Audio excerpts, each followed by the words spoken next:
Welcome to the Daily Update, where I'll go over the action in the market for Tuesday, April 11th, and then we'll see how things look for Wednesday, April 12th. We had a pretty strong update until the last 30 minutes of the day when everything sold off and we ended up being just about at the unchanged level. Some of that can be explained by apprehension ahead of the CPI report coming out on Wednesday, but it still had this interesting effect. Some of our charts are actually still showing some improvement.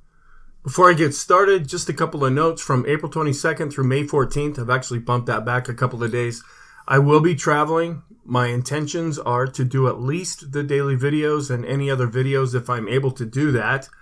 I do have a podcast that you're welcome to check out. It's the same as this video right now.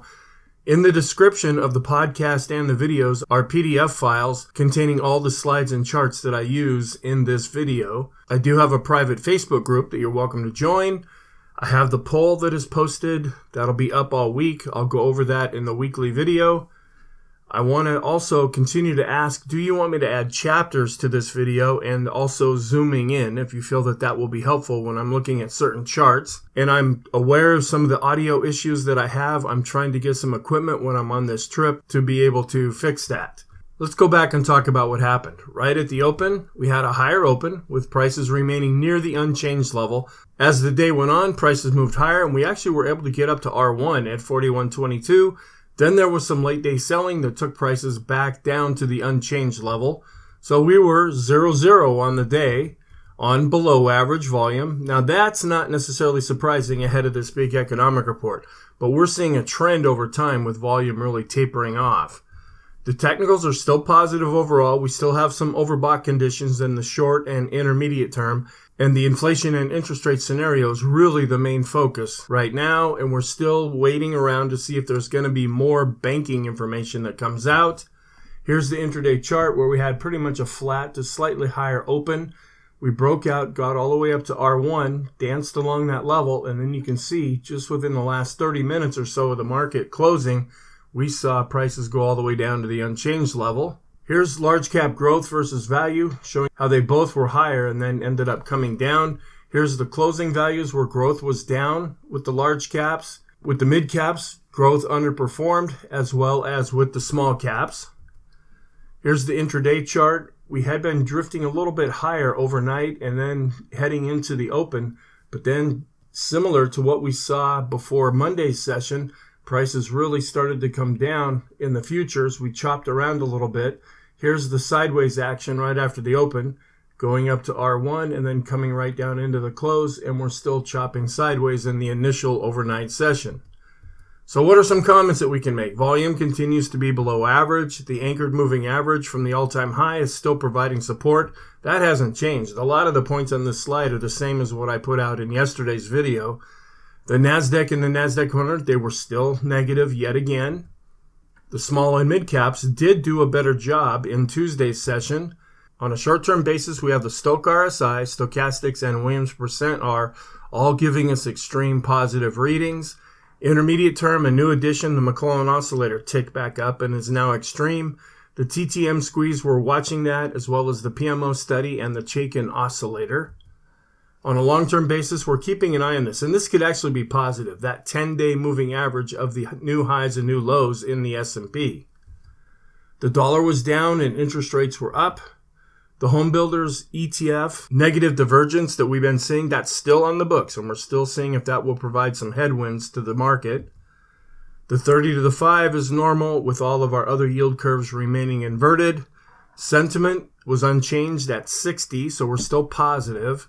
And our trend is positive, and we're turning back up with the green line. So we have a positive green line, and we have an ADX that's above its moving average. So we're seeing strengthening and strengthening together, but we're still below 20 overall. So it's a very weak trend, or you could even say a trendless environment.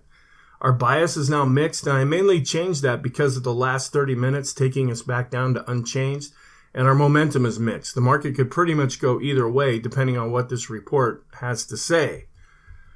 The economic report that did come out in Tuesday's session was the NFIB Small Business Optimism Survey. It was down a little bit to 90.1, where it had been at 90.9 last time. Looking at some Isabel net charts, this is just trying to gauge our overbought or oversold condition. Now, I have a lot of indicators that are already overbought. This one is just a little bit below that level right now, giving us a reading of 72.52, so it's not necessarily extreme. Now, this is something that we're seeing a little contradiction in the charts. It says cash on the sidelines is not elevated. The chart right after this is going to just totally go against what this chart says. But when you look back historically at times when we had a lot of cash, instead of being in the equity market, that often signaled very difficult economic times.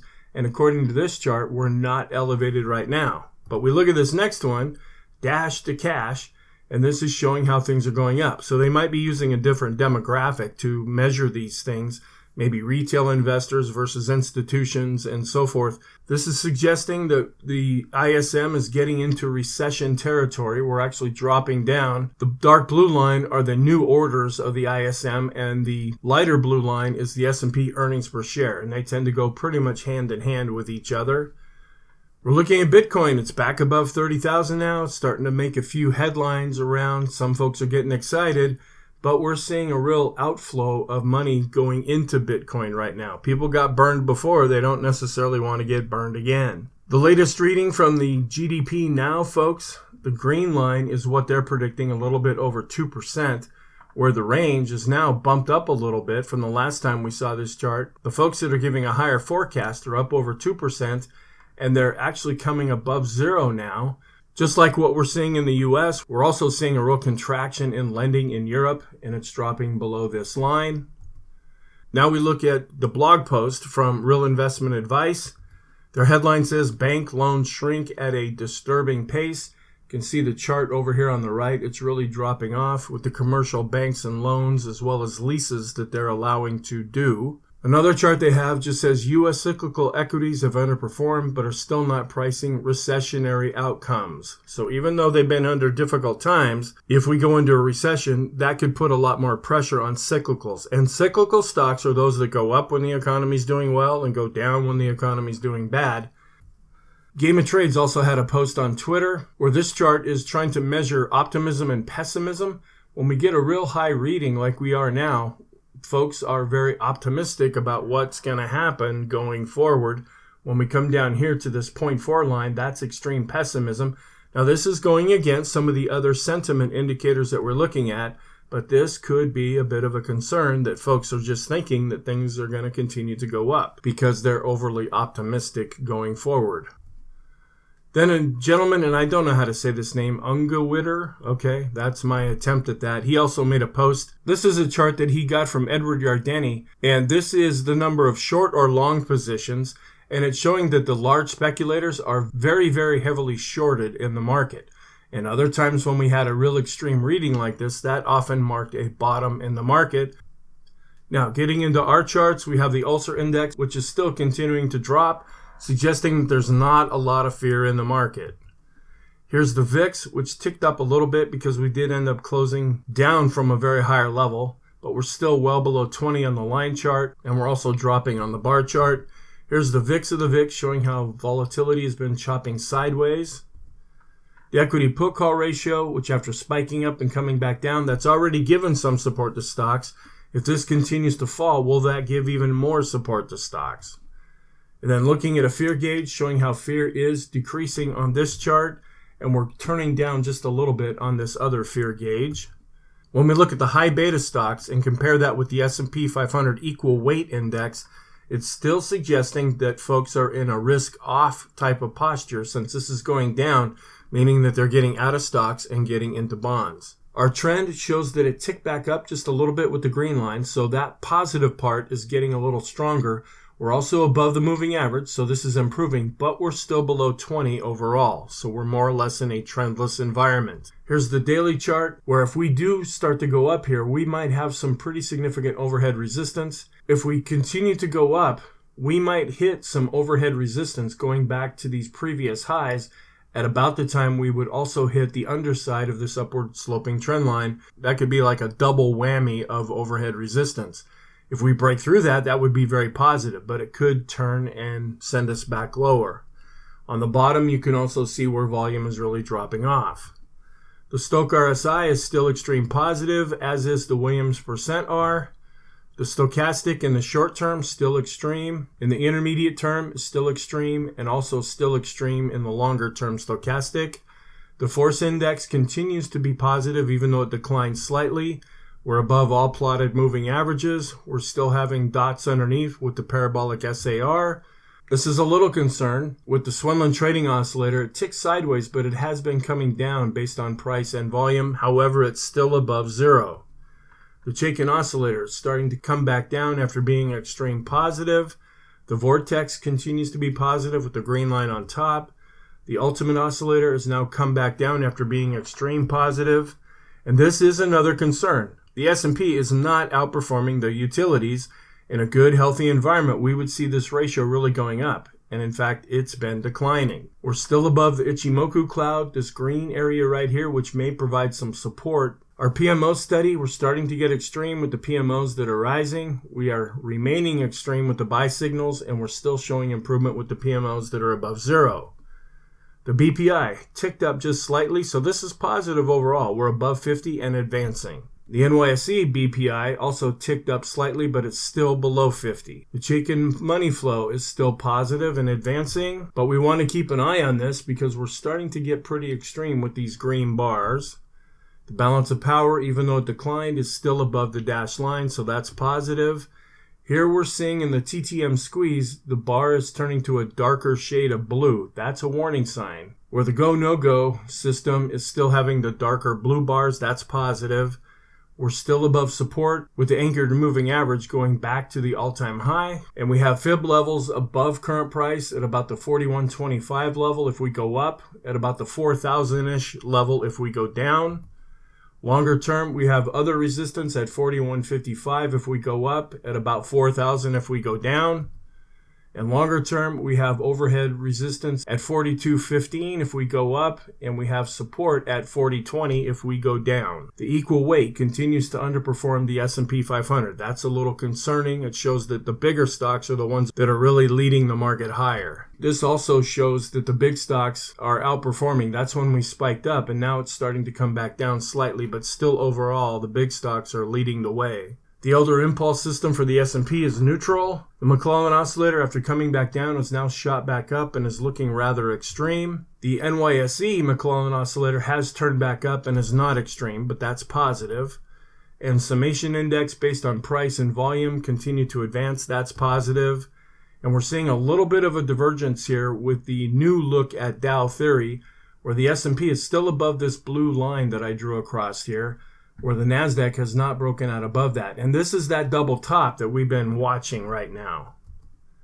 The new highs, new lows continue to show improvement with the 5 period, and we're flattening out a bit with the 10 period. And we're seeing this negative divergence with the advanced decline line, but we did tick up based on price and volume. And here's the NYSE advanced decline line also showing some improvement. And the advanced decline ratio is also turning back up and not extreme currently. Accumulation distribution ticked down slightly, but still above this advancing moving average. Volume continues to taper off. Money flow, even though it ticked down, is still above 50. That's positive. On balance volume also ticked down slightly, but is above this moving average. The KG chart, where yesterday we had a black bar that was pointed down, with Tuesday's action, the black bar is now turned and is now pointing back up. So that's positive with a positive flare. The financials continue to show a lot of weakness after giving a recent death cross with this ratio, even though they bounced up slightly. And comparing the regional banking ETF to the financial sector, we're still showing an awful lot of weakness. Looking broader at the NYSE, we've crossed back above the moving average with the advanced decline line. We turned back up with the S&P, showing some pretty good improvement with the mid caps, but we're still at the underside of this moving average with the small caps. The Dow is still maintaining price above its 50-period moving average. The diamonds remain neutral. The NASDAQ, we're watching this double top, and we haven't been able to break above that. In fact, Monday and Tuesday, we've been down with the NASDAQ. Not very much, but still down.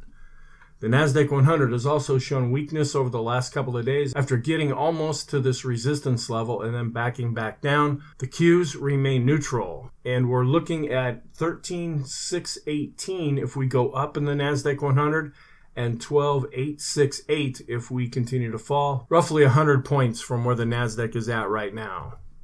Here's a chart that I've been showing the last few days. This is a weekly chart of the Qs, which measures the Nasdaq 100. We came right up to this point. This is an anchored moving average going back to the all-time high, and so far we've not been able to break through this level. The microcaps were also up 0.84%, so they did not set a new 52-week low. The small caps had another good day, up 0.73%, but still below both the 250 period moving averages. The Russell shows the RSI going above 50, and the MACD starting to turn back up. And the Elder Impulse system for the small caps remains positive. The small cap ratio to the S&P after really breaking down is now showing some improvement, but we're getting ready to see a death cross here with this ratio. The small caps, after getting above their 200-day moving average, are now coming up to this pivot point, and the mid caps for the Elder Impulse remain positive. Here's the home builders. We're still working off of this spike down here that we're seeing. Will that eventually come in and give some real resistance to the market with that negative divergence? The further we go along in this process, the lesser the likelihood that that will actually play out. The Copic curve remains on a buy signal, and the Pring bottom fissure is also on a buy signal. Bonds show that yields went up slightly on Tuesday and bond prices came down. Looking at our long-term trend, we're still above zero with our MACD and above this moving average, suggesting that for right now, being above this downward sloping trend line means that this is for real. Now that could change, and we're still pretty close. If we really start moving to the downside and break down below that, it would negate the positive things that we're seeing right now. An update of a few of our possible positive scenarios. This is one of the extreme readings that I'm talking about. It's the 10-day average of the S&P 500 highs minus the lows. And you can take this two ways. On a negative side that we're getting extreme and maybe due for a pullback. On a positive side that we're showing good momentum because we can stay pegged up in this area for lengthy periods of time. Also, I showed this for the first time in a long time. In yesterday's video, we had a signal generated from the Zweig NYSE breadth thrust, where we came down and gave a reading of 0.4, and then in 10 days we shot up and gave a reading of 0.615. That is often marked the beginning of a new bull market. And here's a chart showing the returns looking out 1, 3, 6, and 12 months. On a broader basis, we have the Amex, the Nasdaq, and the NYSE still below zero when we take a 5-period moving average of the new highs minus the new lows. So that's a little bit of a warning sign. Looking at our ratios, we're falling below the moving average with the Qs to the S&P, turning back up slightly with discretionary, and also falling below the moving average with large cap growth versus large cap value. Here's another look at growth versus value with the large cap, showing a little bit of weakness. The mid caps are down below their moving average, and we're just about on the moving average with the small caps. The 50-period exponential moving average of the new highs minus the new lows, we're still above zero, so that's positive, because this black line, which is the actual indicator, is still above zero. The 2-year Treasury spiked up, coming down, gave some support to stocks. Can that continue? And our staples, we're still wondering if this is going to be a new spike in here to give some good support to the market. What's our outlook for Wednesday? The CPI is coming out on Wednesday. The PPI will come out on Thursday, and then retail sales will come out on Friday. Earnings season is coming up really close with the large banks. They'll be the ones to report first. The technicals are positive, but we have a short and somewhat intermediate term overbought condition. We have the CPI coming out, as I just mentioned. We have the weekly MBA mortgage index coming out, and we have the Treasury budget coming out. The CPI is going to be the big one. The geopolitical events right now, it's all about inflation and interest rates. We do have a speech coming up on Friday that may not have that much of an impact on the market by the Fed. Looking at our Stock Traders Almanac for the 12th of April, we tend to be more neutral. We're neutral to positive with the Dow and with the S&P, but we're neutral to negative with the Nasdaq. However, we tend to be more positive with the month of April. And then here is the yearly statistics that we're working. which are supposed to be giving us this positive backdrop, and I go through those from time to time. Here's a chart where we're supposed to be in this green area, which is positive seasonally. Here's another chart with the gray area looking positive, and another chart with another gray area showing some positive seasonality. We're on the 8th trading day of the month. I think that last Friday really messed things up, where we tend to be slightly up during a pre-election year. So what are our scenarios? It's hard to go with the down one right now because all of our charts are pointing up, but we are short and intermediate term overbought. It's hard to go with the up one now because of this economic report that's coming out, but we are leaning more towards the positive side. So overall, our ADX is below 20, even though it's above the moving average and getting stronger, but the green line turned back up, so it is positive and advancing. The warning signs: volume still remains below average. The S&P is short and becoming more intermediate term overbought. The VIX is showing a lot of complacency. The S&P is underperforming utilities. The small caps are still underperforming, but they are showing some improvement. The Nasdaq may be declining from that double top. That's kind of a biggie that I'm keeping an eye on. And the home builders continue to show a negative divergence that's still on the books, but the further out we go, the less likely that will be.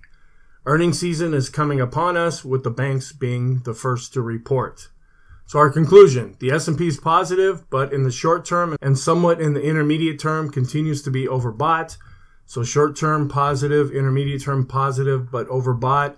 Long term, we're still above the 200-day simple moving average, so we are positive, and we had a recent golden cross. Thank you. I hope you found this video helpful. I hope you have a really good day. We'll all be watching the CPI as it's released, and then the market reaction to that, and I'll come back tomorrow with another video.